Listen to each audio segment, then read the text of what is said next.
Doktorlarning dori pulidan shirinkani ilishining hukmi to'g'risida. Savol. Assalomu alaykum va rahmatulloh. Hurmatli ustoz. Men tibbiy kasb bilan shug'ullanaman. Hozir Urumchidagi ma'lum cho'ng doktorxonada bilim oshiryapman. Men oldi bilan savolim to'g'riliq azroq tushuncha beray. Ma'lum dora yoki o'kul zavoddan chiqib, kasalning qo'liga tekkicha asli bahosining necha hissasigacha qatlanib ketadi. Albatta, doktorxonaga yoki doktorga foydasi tegmaydigan arzon dorilarmi ko'p. Lekin doktorxona ularni asosan kirgizmaydi ekan. Kirgizsimi ko'p ishlatilmaydi ekan. Dori savdogarlari avval doktorxona boshlig'i, doktorxona mudiri qatorliqlarga ko'plab pora berish orqali dorini doktorxonaga kirgizadi. Andan doktorni izlab shu xil dori yoki o'qilni ishlatsa, qanchalik shirinkani berishini aytadi. Normal ahvolda 30% beradi. Masalan, 48 so'mlik dori yazsa 16 so'm doktorning hisobiga kiradi. Bu oy oxirida biroqla hisobot qilindi. Ba'zi doktorlarning faqat doridala kiradigan kirimi oyda necha 10 ming so'mdan oshadi. Ma'lum xil dorining zavoddan chiqish bahosi 40 so'm bo'lsa, u ma'lum o'lka darajalik doktorxonada 110 so'm atrofida bemorga sotiladi. Buning taxminan 15% asli tanarx, 10% dori shirkatining, 5% hayonkashning, 20% doktorxonaning, 30% doktorning bo'ladi. Bu haqiqatan butun Jungodagi oshkora maxfiyatlik. Foydani bo'lishdimi naq pul berish, sayohatga olib chiqish, esil mehmonxona, restoranlarda mehmon qilish qatorliq usullarni qo'llanadi. Doktorlarning buni elish bahonasi asosiy maoshining tuvanligi, hukumatning doktorlarning kirimini ularning topgan puliga asosan bekitishi qatorliqlar ekan. Ba'zi doktorxonalarda bo'lim mudirlari doktorlarga majburiy holda shu xil ukullarni ishlatishga buyuradi ekan. Albatta, bu ishlarni bemorlar bilmaydi. Bilsimi, ba'zida amal yo'q bo'lib qoladi. Yuqorqilarni men doktorxonada anglagan ko'rganlarim. Torda dori hayonkashlarining oshkorligini bo'yicha yozdim. Asosli ahvol shu.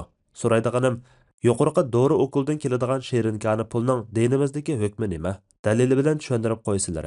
Yana bir masala. Mushu pul amalsiz qo'lga kirib qolsa, qanday bir taraf qilish kerak? Hozir nurg'un doktor qarindoshlarimiz buni bilmay gangirab qolyotidi. Alloh rahmat qilsin. Javob. Va alaykum assalom va rahmatullohi va barakatuhu. Barliq hamd sanolar Janobi Allohga bo'lsin. Durud va salomlar payg'ambarimizga, u zotning oila tavobatlariga, ashablariga va u zotga toki qiyomatgacha ergashganlarga bo'lsin. Aslida bu turdagi shirinkanning hukmini rastchil iymon, sog'lom tabiat bilan ayirib olg'ili bo'ladi. Siz savolingizning oxirida mushu pul amalsiz qo'lga kirib qolsa qandaq bir taraf qilish kerak degan so'zingiz orqali bu pulning halol bo'lmaydiganligini muayyanlashtirib bo'lib, andan qandaq bir taraf qilishni so'raganda qilib, boshdagi savolning javobini o'zingiz bergan bo'ldingiz. Lekin shundaqdimi biz bu masalani ba'zi tafsilotlar bilan beyitib bir qancha nuqtada to'xtalib o'taylik. Amaliy ahvolga nazar. Siz savolingizda diyorimizdagi dori shirkatlari bilan doktorxona va doktorlarning munosabatini tushunishlik bayon qilibsiz. Mening buniga qo'shib qo'ydiganim shuki, ba'zi davlatlardagi bemorning dori sotib olish usuli bilan diyorimizdagi dori sotib olish usuli o'rtasida cho'ng farq bor. Diyorimizda biror doktorxonadagi doktor kasal ko'rib retsept yozsa, yozgan dorilarni shu doktorxonaning dorixonasidan sotib olishi shart qilindi ekan. Men buni Qashqar doktorxonalarida ko'rib hayron qolgan. Boshqa shaharlarda qandoq bilmayman. Bu aniqlab bemorni qaqti-soqti qilganlikdan iborat. Ammo men turib baqqan boshqa davlatlarda undaq shart yo'q. Bemor retseptdagi dorilarni o'zi xohlagan doktorxonada sotib olsa, ya doktor yoki doktorxona e'tiroz bildirmaydi. Balki bu tarafi ularning xiyoliga kirib chiqmaydi. Bumi mushu masalaga chetishliq. Yana diyorimizdagi doktorxonalarda odatda bemorga zarur bo'lmagan tekshirishlarni pul tepish maqsadida majburiy tekshiradigan, necha kun yoki biror hafta ortiqcha yotoqda yotqizadigan, operatsiya qilmasmi bo'ladigan ahvollarda operatsiyaga zo'rlaydigan ahvollar og'ir. Bumi mushu masalaga chetishliq. Odatda boshqa davlatlardami dori shirkatlari o'zlarining dorilarini tovar sifatida doktorlarga tunishtirib tashviq qilib, bemorlarga bizning dorimizni yezib bersang deb doktorlarga turli xizmatlarni ishlaydi. Bu xizmatlar ichida moddiy sovg'atlar, ilmiy yig'in, qurultaylarga bekorga qatnashish taklifi, yozliq ta'til yoki boshqa sayli sayohat qildirish, yana ba'zi ahvollarda shirinkani pul berish qatorliqlar bor. Doktorlarning bu masalaga qarta tutgan yo'li o'xshash emas. Ba'zi doktorlar bu turli shirinkana yoki qiziqtirish sovg'atlarining ta'siriga uchramay, dori shirkatlar bilanmi bemorga qarshi til biriktirmay, bemorga foyda qilish yoki bahosi tuvan bo'lish jihatdan munosib bo'lgan dorini yozib beradi. Bular odatda doktorlik kasb axloqi bilan ish qiladiganlardir. Yana ba'zi doktorlar dori shirkatlarining sovg'at shirinkanalarining ta'sirida bemorlarga o'zining yanchiqig'i pul kiradigan dorilarni yozib berishadi. Ba'zida ma'lum persentini shirinkani olaman deb shart qilib tutishadi. Yana ba'zilar bu shirinkanini o'z tari bilan topgan pul deb buni bir xil foydada hasidor bo'lish deb qaraydi. Ba'zi doktorxona mas'ullarimi dori shirkatlari bilan putishib, shirinkani ilib dori sotib olishda sifatga e'tibor bermay, pari bergan shirkatlardan dori sotib oladi.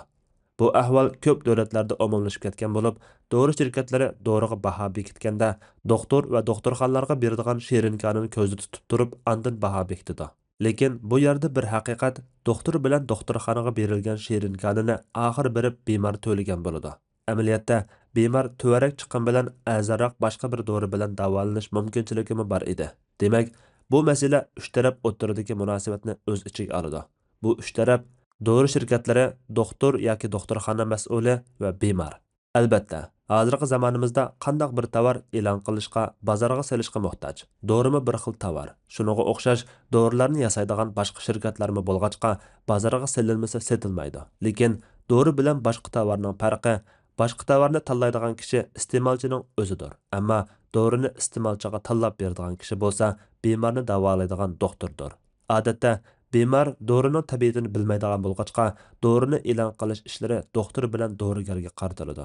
Shunga nurg'un davlatlarda dorini keng ommaga e'lon qilish, tashviq qilish qonunda cheklangan. Lekin diyorimizda televizor qatorliq axborot vositalarida e'lon va tashviqot bilan dorilar bozorga solindi. Bemorlar xohlaganini sotib olib iste'mol qiladi. Doktorning bemorga qarata burchi. Doktorluq, tibbiyoq degan insonning og'riqini yengillatadigan, insonni azobdan qutuldirishga tirishadigan insoniy bir kasb. Bu kasb bilan shug'ullanuvchida imoniy axloq bilan kasbiy axloq tepilishi lozim. Masalan, birinchi, bemor bilan bo'lgan munosabatda ixlosni asos qilish, Alloh taolaning uni ko'rib, ko'z tutib turganligini his qilish.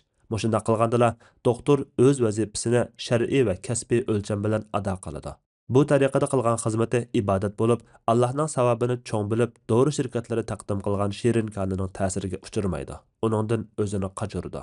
Ikkinchi, doktor kasb va musulmondorchilik axloqiga rioya qilish, rostchilik, omonatga rioya qilish, mehr-shafqatlik bo'lish, nomini bulg'aydigan shubhalik ishlardan o'zini qochirish qatorliq kasb axloqiga rioya qilishini ham diniy, ham insoniy, ham kasbiy burch deb tushunish.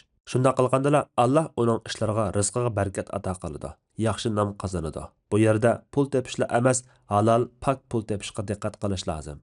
Haram yoki shubhalik pulni talak etganda ko'ngil xotirjamligi, rohat, barakat, duo ijobat qilinish, tavfiq, qiyomatda azobdan qutulish qatorliq nurg'un manfaatlarga erishadi. Uchinchi, bemorga durust muomala qilish, samimiy maslahat berish, bemorni insonchilikda qarindishi deb qarab, uninga zulm qilmaslik. Uni boshqalar bilan til biriktirib, ziyonga uchratmaslik, ortiqcha chiqim qildirmaslik. 4. Doktor haram puldan o'zini qochirsa, vijdoni azoblanmaydi. Bemormi iqtisodiy jihatdan qiynalib qolmaydi. Doktor vijdoniy tarafdan rohat bo'lsa, bemormi iqtisodiy jihatdan ig'irchilikqa uchirmay, ko'ngli rohat bo'lsa, bemor bu doktorning qo'lida shifo topadi. Bu har ikki taraf uchun foydali. Shar'iy hukm. 1. Dori shirkatlari o'z kasbini taraqqiy qildirish maqsadida butun chiqimni o'zi ko'tarib ilmiy yig'in, muhokama yig'inlariga o'xshash faoliyatlarga chaqirsa, doktorlar bu chaqiriqni qabul qilsa bo'ladi. Buningda shar'iy jihatdan cheklama yo'q. Chunki buning foydasi oldi bilan doktorning kasbiga, andin bemorga bo'ladi. Shundaqla doktorga hadiya qilingan tibbiy jihatdan foydalanilgan ilmiy materiallarga o'xshash. Yana dorini tunishtirish maqsadida tuzuk moddiy qimmati bo'lmagan kalendar, qalam, daftar, dora yoki shirkat nomi besilgan mayka qatorliq oddiy narsalarni qabul qilsa, buni bemorga dori yozib berishga bog'lab olmagan ahvolda mayli bo'ladi.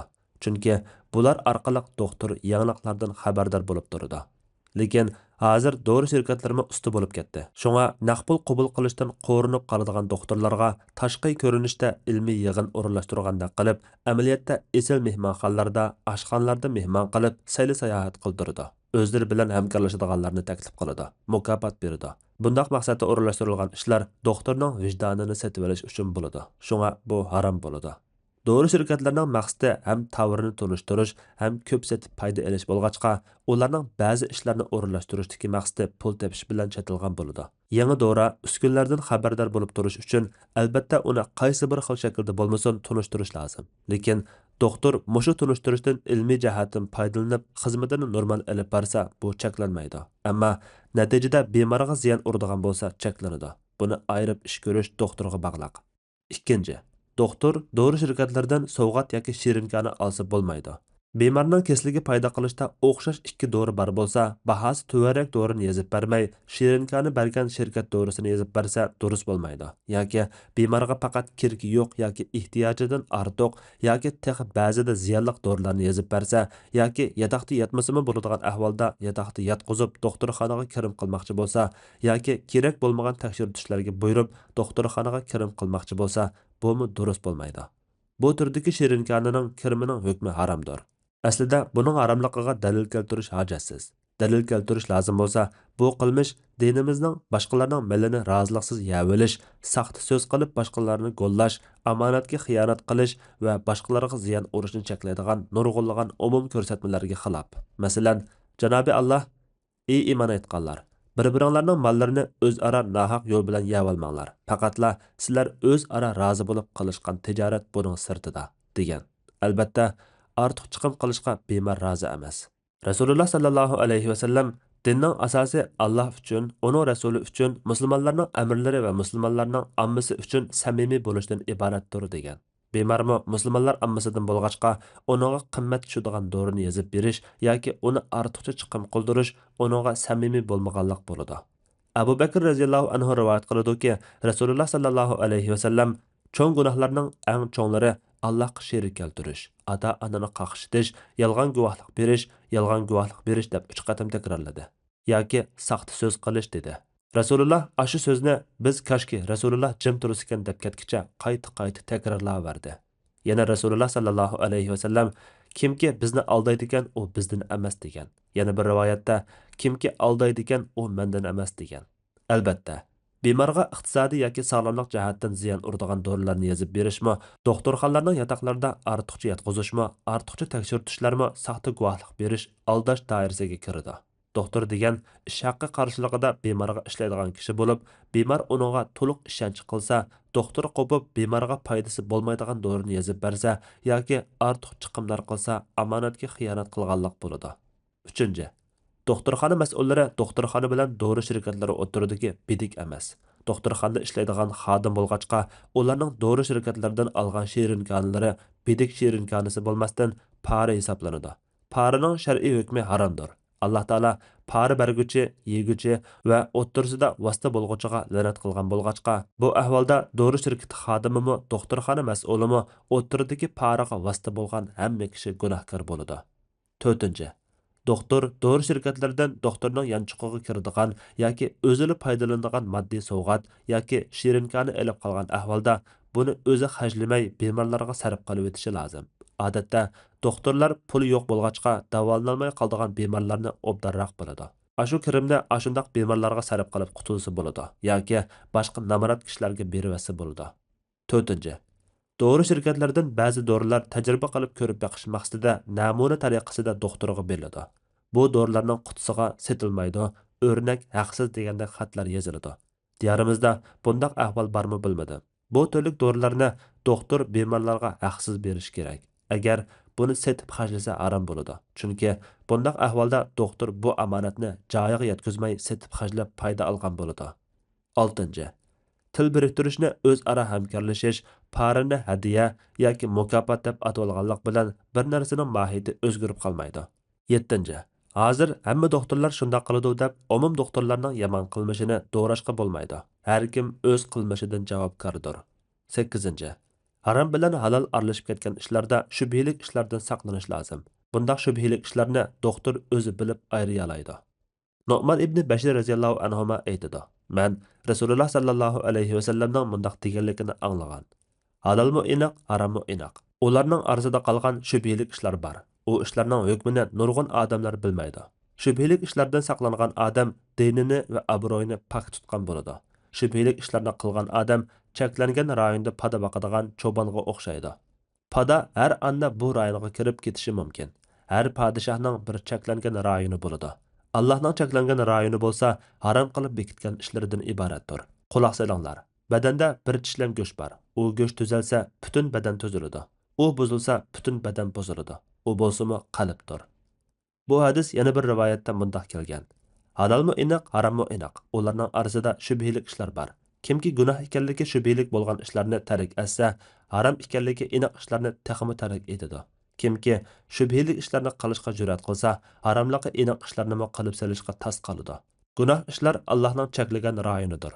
Kimki u rayonning atrofida o'ynaydigan, u rayonga kirib qolishi ehtimolga yaqin. Janobi Alloh hammamizni haromdan yiroq qilsin. Allah eng to'g'risini bilguchidir. Fatvoda Dr. Abdul Aziz rahmatullah. Fatvolar majmuasi 1-tom 143 numurliq fatvo.